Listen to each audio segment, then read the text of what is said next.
I found your child on the balcony, so I brought her here. It was a freezing winter night when the doorbell rang. I answered it, only to find a police officer standing at my doorstep. Confused, I couldn't understand why he was here. After all, my only daughter, Susie, was sound asleep beside me. But then, I noticed the officer was holding a small girl, about 5 years old. Her lips were blue, and she was trembling from the cold. She's not my child. I don't know this girl. I tried to explain, but the officer looked skeptical. He suggested taking her to the hospital, but I couldn't shake the feeling of shock. The girl's hair was overgrown and unkempt, her clothes dirty and full of holes, as though they hadn't been washed in ages. Despite her appearance, she looked to be around Susie's age, but much thinner, almost frail. I stood there, wondering how this child ended up on my balcony. Who was she? Where had she come from? Little did I realize at that moment the chaos she would soon bring into our lives. My name is Janice, a 32-year-old office worker. I live on the first floor of an apartment that my parents gifted us, along with my high school sweetheart turned husband and our 5-year-old daughter. Susie, my husband, a company employee, frequently traveled for work, often stepping in for his colleagues even on his days off, leaving Susie and me home alone during his trips. That night, while my husband was away, and Susie and I were getting ready for bed, the doorbell rang unexpectedly. Peeking through the camera, I saw the officer. Perplexed, I opened the door, and he said something that left me frozen. I found your child on the balcony, so I brought her here. What did he mean? My daughter was safe, asleep inside. My heart raced as the officer's eyes widened in disbelief. But I was the one truly shocked. How had that little girl ended up on my balcony while I was asleep? I hadn't heard a single sound. The officer stood there, holding a girl who couldn't have been older than 5. Her lips were blue, and she was shaking uncontrollably in the freezing night air. It was so cold that it felt like snow could fall at any moment. She's not my child. I don't know this girl, I insisted, but the officer's eyes remained doubtful. After a pause, he said, I'm taking her to the hospital. The girl looked so cold, so pitiful, that I hurried to grab a warm blanket from the back room. I wrapped her in it, hoping it would offer some comfort. Her tiny hands were icy, and she seemed to be holding back tears, biting her lips without making a sound. Her hair was a tangled mess, and her stained, tattered clothes were full of holes, showing no signs of having been washed for a long time. She appeared thin and pale, as if malnourished. My mind raced with questions. Who was this child? How had she ended up on my balcony? And why? The more I looked at her, the more my heart ached, thinking of a girl the same age as my own daughter, Susie, enduring so much pain. That night, sleep eluded me. My thoughts kept returning to the little girl and the mystery surrounding her. By morning, I was exhausted, but then my phone rang. It was my husband calling from his business trip. Has anything unusual happened while I've been gone? He asked. Well, yes, I replied. A strange girl was on our balcony last night. The police took her to the hospital. To my surprise, his response was sharp. Why didn't you take care of her yourself? What? But she's a stranger. What could I have done? I stammered, confused by his sudden anger. You're a mother too, he said sternly. You should have taken care of that little girl instead of just handing her over to the police. Isn't it sad? His words left me baffled. How did he know the girl was young? I hadn't even mentioned her age. I questioned my husband, but his explanation was frustratingly vague. No, actually, she's the daughter of an acquaintance of mine. Her mother is gone, and I felt sorry for her, so I brought her yesterday. I thought you would take care of her. What? I replied in shock. You weren't on a business trip? You need to explain this clearly. He apologized, but I couldn't comprehend how he could leave such a small child on the balcony on a freezing night. Even if she was dressed warmly, she could have easily frozen to death. So, where are you now, and what are you doing? I asked, my patience wearing thin. He told me he was trying to track down the girl's mother, but I couldn't shake the feeling that he was hiding something. When he finally returned from his so-called business trip, he gave me some hurried explanation, picked up the girl from the police, and left her with me. Did you find her mother? What about her father? I asked. No, I haven't found them yet, he replied, evasively. And her father, well, I don't know him. But who is this acquaintance you mentioned? I pressed, hoping for clarity. Just someone I know casually. Let's leave it at that. I have another business trip soon, he said, brushing off my questions. Wait, what about this girl? I called after him, but he ignored my plea and left, leaving the girl in my care. Something felt deeply wrong about his behavior. My instincts told me there was more to the story, so I searched through his belongings. In the inner pocket of his suit, I found something that made my heart race. Shocked by what I had discovered, I quickly tried calling my husband, but he wouldn't answer. Just then, I noticed Susie and the little girl standing nearby, watching me with worried expressions. "What's your name?" I asked softly. "Ashley," she answered nervously in a small voice. She told me she was the same age as my daughter, 5 years old. When I smiled gently at her, she seemed surprised, then laughed, clutching her rumbling stomach. "You must be hungry, right?" I asked. "Yes," she replied with a shy nod. I made Hawaiian plate lunches for Susie and Ashley. They both stared at the food curiously for a moment before digging in with enthusiasm. They ate so quickly that their faces were soon covered in sauce. When I reached out with a tissue to wipe Ashley's face, she flinched, instinctively raising both hands to cover her head as if bracing herself. The gesture unsettled me.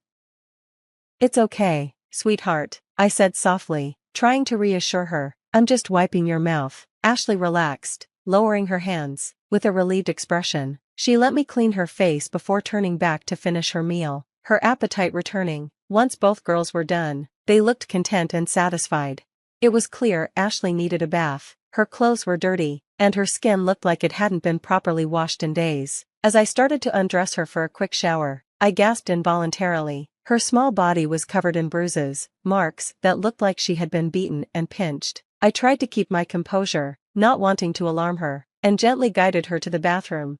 While I prepared the shower, Ashley suddenly said, "It's okay, I can do it myself." Before I could react, she began washing herself with cold water. "Wait, what are you doing?" I snapped, unable to hide my shock. She looked up at me with a puzzled expression and said, "Ashley always does it like this." "With cold water?" I asked, my heart sinking. She nodded, and as she reached for the cold water again, I quickly stopped her.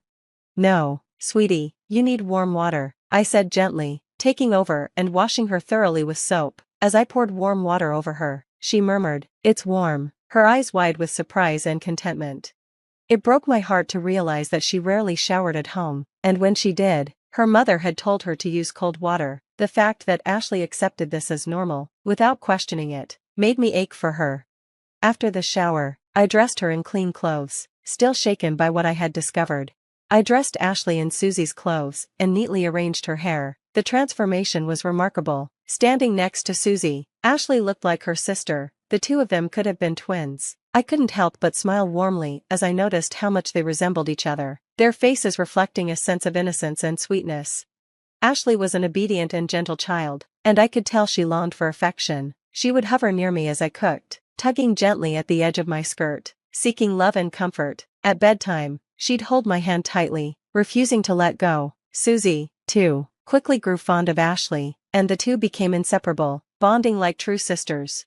A week passed, and still, I couldn't reach my husband. Ashley's mother had once said she knew him, but I had no other information to go on, and I couldn't keep caring for a little girl indefinitely. Reluctantly, I contacted the police. They said Ashley needed to be placed in a facility until more was known. When the day came, tears streamed down Ashley's big eyes, and my heart ached as she kept looking back at me, her gaze full of sorrow. As she was taken away, time passed, and still, there was no word from my husband. Finally, I made a decision. 9 years later, I was living with my parents in their family home, along with Susie and Ashley. I had officially adopted Ashley after her stay in the facility. Unable to let her go, my parents treated her as their own grandchild, believing she had come into our lives for a reason. They showered her with love and affection, and Ashley thrived in our home. She and Susie grew up like sisters, blossoming into beautiful young women. Both had always dreamed of becoming models, and now that dream had come true. They were regularly featured as junior models in magazines, stepping into the glamorous world of fashion. Their radiant smiles and confidence reflected the happiness they found in each other's company. One day, the doorbell rang at our family home. When I opened the door, I was stunned to see my ex-husband, Philip, standing there, looking worn out and disheveled. Beside him was a woman who introduced herself as Joanna. Not wanting to cause a scene in front of the neighbors, I invited them inside. As soon as they sat on the living room sofa, they began speaking. "Ashley is my child," Philip said abruptly, as if those 9 years of silence meant nothing. There was no apology, no explanation for his disappearance. I let out a deep sigh, overwhelmed by his audacity. She looks just like you, I replied, still in shock. I thought she might be yours. And who is this woman, your partner? I asked, gesturing toward Joanna. Philip nodded and, without much hesitation, began telling the story of how he met her.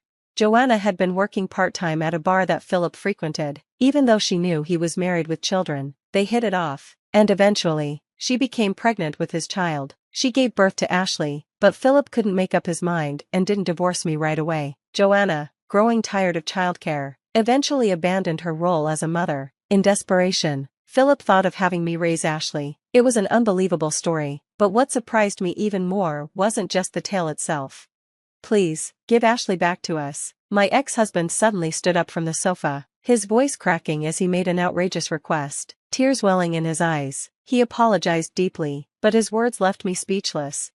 What? I asked, completely stunned.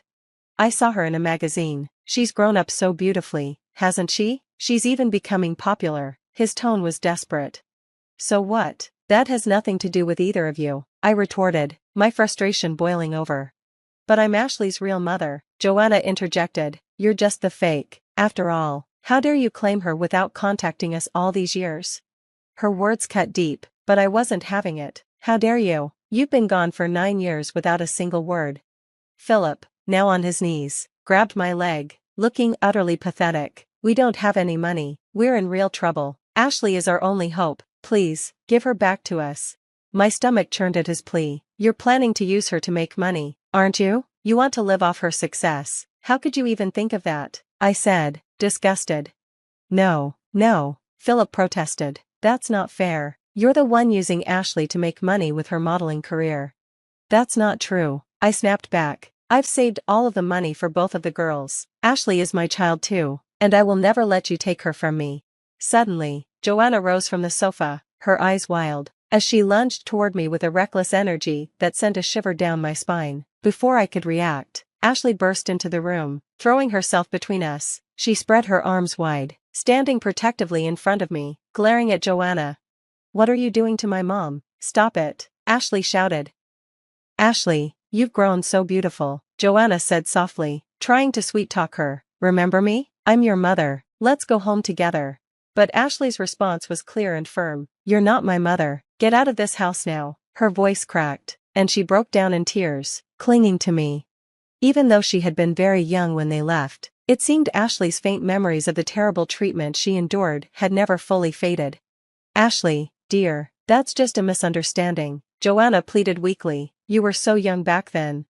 I'd had enough. I reached into my drawer and pulled out the note and photograph I had found in Philip's suit years ago. The note read, I don't want to raise a child. I can't find Ashley cute. Get rid of her somewhere. If you won't marry me, let's run away together. The photograph showed a young Ashley, covered in bruises. I also had the hospital medical report. I laid them out in front of them. Do you still claim to be her parents after seeing this? I demanded. Philip and Joanna's faces went pale. That was Philip's doing, Joanna stammered. I didn't know anything about it. I was too young to raise a child. It was inevitable. But I'll take Ashley back now, she added, her voice faltering. I stood my ground. Unfortunately, that's not going to happen. Ashley is home, and she's not going anywhere. I have legally adopted Ashley, so I am her parent, I said firmly. What? That has to be a lie, Joanna stammered, but the mention of the law quickly deflated her bravado. Philip, however, wasn't ready to give up.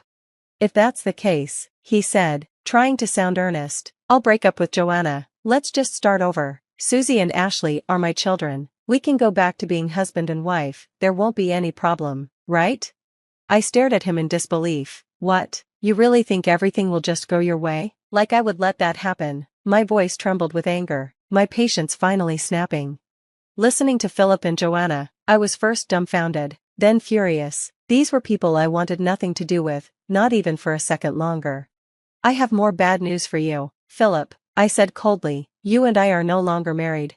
What? His face drained of color.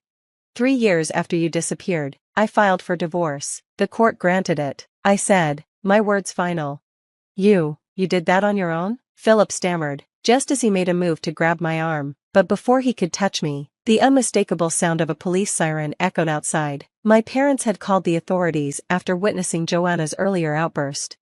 The police are here, I said, feeling a wave of relief, and I don't want to see either of you at this house again. Philip's face crumbled. No, please, forgive me, I'll give up on Ashley, but at least lend me some money. His desperate plea only added to the disgrace, but I wasn't moved. Moments later, Philip and Joanna were escorted out of the house by the police. As they were dragged away, I silently vowed to make sure Philip would pay every cent of alimony and child support he owed. Cut off from their friends and family, I had no doubt they would continue to struggle, but as I watched them leave, I felt an overwhelming sense of peace. The turmoil of the past was finally behind me, and the little girl who once trembled in fear had grown into a radiant, confident young woman. Now, with my parents and my two loving daughters, Susie and Ashley, we could look forward to a future filled with happiness and dreams yet to be realized. We would live in peace, ready for whatever life had in store.